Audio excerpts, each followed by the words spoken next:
सर्वमंगलमांगल्ये शिवे सर्वार्थसाधिके शरण्ये त्र्यंबिके गौरी नारायणी नमोस्तुते। बोलो चामुंडा माता की जय हो, संतोषी माता की जय हो, कार्तिक महात्म्य की जय हो। आज आपको कार्तिक महात्म्य का 26वां अध्याय सुना रहे। श्री कृष्ण बोले, उज्जैन नगरी में एक धनेश्वर ब्राह्मण रहता था। वह अपने कर्मों को नहीं करता था, पापी और दुष्ट बुद्धि का था। वह रस, कंबल, चमड़े का व्यापार करता था और झूठ बोलता, चोरी, वेश्यागमन, सुरापान आदि करता और इसी से वह दुखी रहता था। एक बार क्रय विक्रय का कार्य करता हुआ वह धनेश्वर कभी महर्षि की बसाई महिष्मतीपुरी में पहुंचा, जो पवित्र नर्मदा नदी इसका परकोटा हो रही है। वहाँ धनेश्वर ने कार्तिक स्नान करने वालों को देख 1 महीना निवास किया। बेचने के लिए नर्मदा के किनारे घूमते हुए उसने स्नान करके जप और पूजन में लगे ब्राह्मणों को देखा।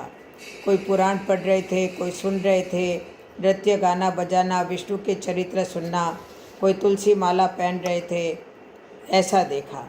नित्य वहाँ घूमता और वैष्णवों का भाषण करता। इससे विष्णु के नाम का बोध हुआ। इस प्रकार महीने भर ठहर कर उसने कार्तिक के उद्यापन की विधि को, भक्ति सहित भगवान के जागरण को देखा। पूर्णमासी के दिन ब्राह्मण, गौ इनका पूजन, कार्तिक स्नान किए मनुष्यों के दिए गए भोजन, दक्षिणा को देखा। फिर सायंकाल के समय मनुष्यों ने शिवजी की प्राप्ति के लिए दीपदान किया, उसको देखा। फिर पूजन आदि को देखता हुआ धनेश्वर घूमता रहा। तभी काले सर्प ने उसे काट खाया। वह मूर्छित होकर गिर पड़ा। मनुष्य उसको देख उसके चारों ओर इकट्ठे हो गए और तुलसी मिला जल उसके मुख में डाला। यम के किंकर उस मरे हुए को बांधकर कोड़ों से मारते हुए यमराज की पुरी को ले गए। चित्रगुप्त ने उसके सब दुष्कर्म यमराज से कहे। चित्रगुप्त बोला, इसने अपने जीवन में कोई सुकर्म नहीं किया है जो कहा जा सके। हे विप्रो, ये दुष्ट पाप मूर्ति समान है, इसीलिए ये नरक में निवास करे। तो श्री कृष्ण बोले, वह यमराज और अग्नि के समान रूप दिखाता हुआ अपने दूतों से क्रोध से वचन बोला, हे प्रेतपतियों, इसको मुद्गरों से मारते हुए कुंभीपाक नरक में डाल दो, यह पाप स्वरूप है। फिर मुद्गरों के मारने से मस्तक फूट गया। ऐसे धनेश्वर का प्रेतपति ने तेल के औटने का, जिसमें शब्द हो रहा है, ऐसे कुंभीपाक नामक नरक में डाल दिया। उसके डालने से अग्नि शीतल हो गई थी। तब प्रेतपति ने विस्मयुक्त हो वह सब वृत्तांत यमराज से कहा। यमराज प्रेतपति की बात सुनकर विस्मय से उसको बुलाकर विचार करने लगा। तभी वहाँ नारद जी पधारे। यमराज ने उनका पूजन किया। उस धनेश्वर को देखकर नारद जी बोले, हे अरुण नंदन, यह नरक भोगने योग्य नहीं है, क्योंकि इसने अंतिम समय में नरकों को दूर करने वाला कर्म किया है।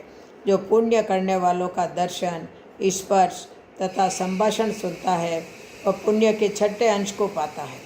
इस धनेश्वर ने अनगिनत कार्तिक व्रतियों का संसर्ग किया है, इससे इसमें पुण्य का 6ठा अंश है।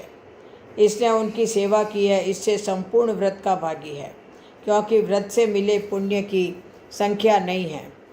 भगवान कार्तिक का व्रत करने वाले मनुष्य के बड़े पापों को भी अपने तेज से दूर कर देते हैं। अंत समय में तुलसी मिले हुए जल से, नर्मदा के जल से वैष्णवों ने इसको स्नान कराकर भगवान का नाम सुनाया, इससे इसके पाप दूर हो गए। अतः यह उत्तम गति को प्राप्त होने योग्य है। श्री कृष्ण बोले। यह कहकर जब नारद जी चले गए, तब उसके पुण्य मालूम होने पर यमराज ने दूत के द्वारा उस धनेश्वर को सब नरक दिखाने के लिए फिर बुलाया। बोलो कार्तिक महात्म्य की जय हो। अब आपको आज सत्यवान की कथा सुना रही हूँ। एक दादी पोती थी, रोज सत्यवान की कहानी कहती सुनती थी। लोटे में जल भरकर फूल रखकर कहानी कहा करती थी। सत्यवान का नाम लेकर अर्घ देती थी। जब वह पोती ससुराल जाने लगी तो दादी ने लोटे में जल भर के फूल रखकर दे दिए और कुछ भी नहीं दिया। वह रास्ते में चलती जाए और सोचती जाए कि ससुराल में सब पूछेंगे कि तू क्या लाई, तो मैं क्या बताऊंगी। तो सत्य भगवान ने सोचा कि इसका कष्ट मिटाना चाहिए। बाद में वह रास्ते में कहानी कहकर अर्घ देती जाए और हीरे मोतियों गहनों का भंडार हो गया। वह खूब पहन ओढ़ कर ससुराल पहुँची तो ससुर ने कहा कि बहू तो बहुत बड़े घर की है, बहुत धन लेकर आई। सासू ने कहा कि पड़ोसन से मूंग चावल उधार ले आओ और बहू के लिए कुछ बनाओ। बहू ने कहा मेरे लोटे में से जल लेकर रसोई बनाओ। लोटे में जल लेकर रसोई बनाई तो भगोना भर गया, तरह तरह की मिठाइयाँ हो गई। सासू ने कहा बहू झीम ले।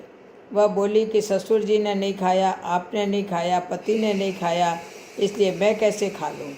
और मेरा सत्यवान की कहानी का नियम है। तो उसने कहानी कही, सब ने सुनी तो वहाँ धन का भंडार भर गया। सासू सत्य भगवान का प्रसाद बांटने लगी तो पड़ोसन ने कहा कि अभी तो मूंग चावल उधार ले गई थी और इतनी देर में इतना सारा धन कहाँ से आया। सासू बोली मेरी बहू सत्य भगवान की कहानी करती है, उन्हीं ने दिया है। हे सत्य भगवान, जैसा साहूकार की बहू को धन दिया वैसा सबको देना, कहने सुनने हुंकारा बढ़ने वाले सबको देना। बोलो सत्यवान भगवान की जय हो। अब आपको शुक्रवार की कहानी सुना रही हूँ। एक सासू थी, एक बहू थी। सासू शुक्र भगवान की सेवा पूजा करती, भगवान को आला में बिठा कर रखती। एक दिन सासू तीर्थ जाने लगी तो बहू से बोली मैं तीर्थ जा रही हूँ तो मेरे शुक्र जी की सेवा पूजा कर देना।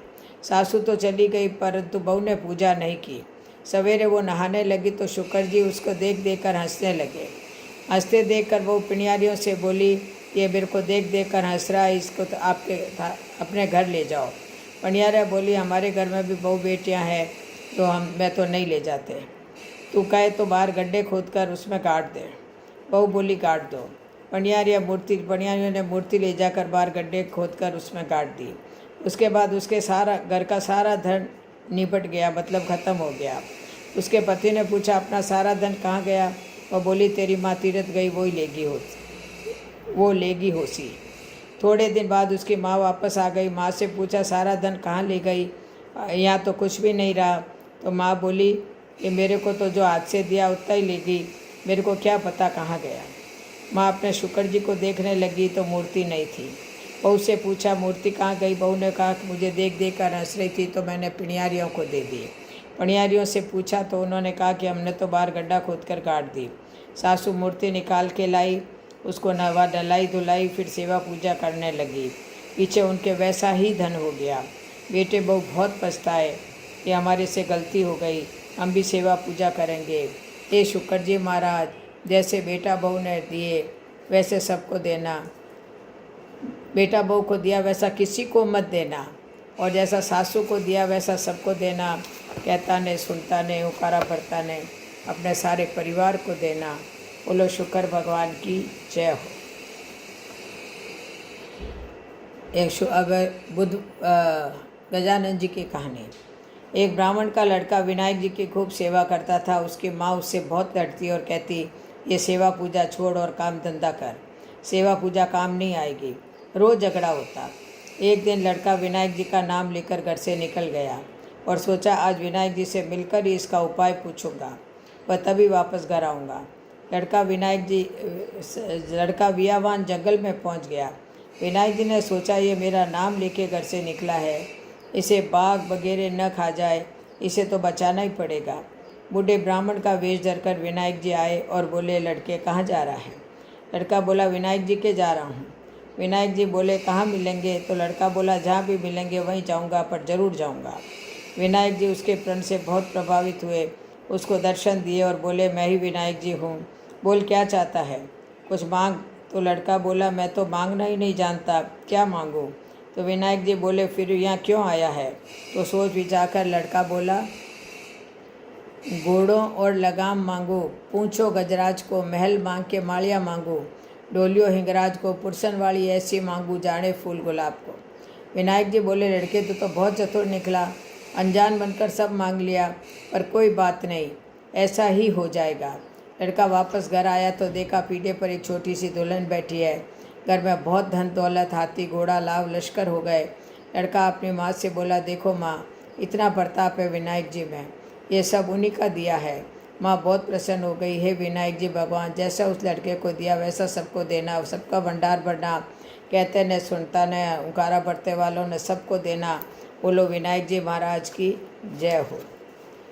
आड़ी बाड़ी सोना की बाड़ी जी में बैठी कान कुआड़ी कई कई मांगे 36 करोड़ देवता मांगे बाड़ी सूचा कई होवे अन्न होवे धन होवे लाच होवे लक्ष्मी होवे बिछड़ियारो मेल होवे निपुतिरे पुत्र होवे सासुरो पुरसण बहुरो जीमण उठभाई तपसी जीमभाई लपसी बाईको थान भजाईको मान थारे थारी वार्तारो फल माने मारे व्रतरो फल।